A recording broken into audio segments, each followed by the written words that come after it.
हाँ, प्रभु यीशु मसीह रोज आराधनालय में जा रहा है, कुछ नहीं होता। So Jesus went to the temple every day, nothing happened. 30 साल तक, सोचो For 30 years, can you imagine? छोटा समय नहीं है, Not a small time. 30 साल तक। For 30 years.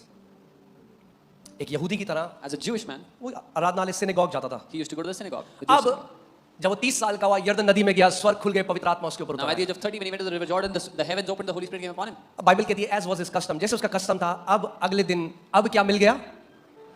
Now the Bible says, now he is Christ, the anointed one. as per his custom, he was going to the temple, the synagogue, but now he had the anointing, he was Christ now. Okay, अब दोबारा चलते हैं आराधनालय में। So again, let's go to the temple.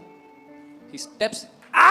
दुष्ट आत्माएं चीखने लग गई, क्यों? क्योंकि अब एक क्राइस्ट चला गया है आराधनालय में। And the demons started to scream now because a Christ had entered. Demons hate the anointed ones. दुष्ट आत्माओं को नफरत है उनसे जो अभिषिक्त हैं। Satan hates the anointed ones. शैतान को नफरत है उनसे जो अभिषिक्त हैं।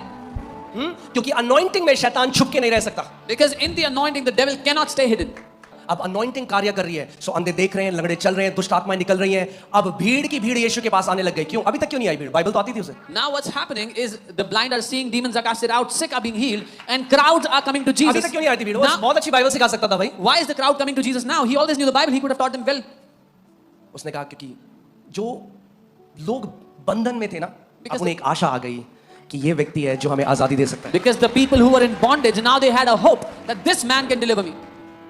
आपको समझना है, आप यहाँ पर इसलिए नहीं आए कि एक व्यक्ति आपको वो दे सकता है। आप सब यहाँ इसलिए आए हो कि आप सब वो क्राइस्ट बन जाओ और बाहर दुनिया में जाकर मसीह के वो कार्य करो। You have to understand, you not come here so that one man can give you what you want, but so that you realize you all are Christ and you can go into the world and do all the mighty works yourself. Because this is the anointing. क्योंकि अभिषेक है।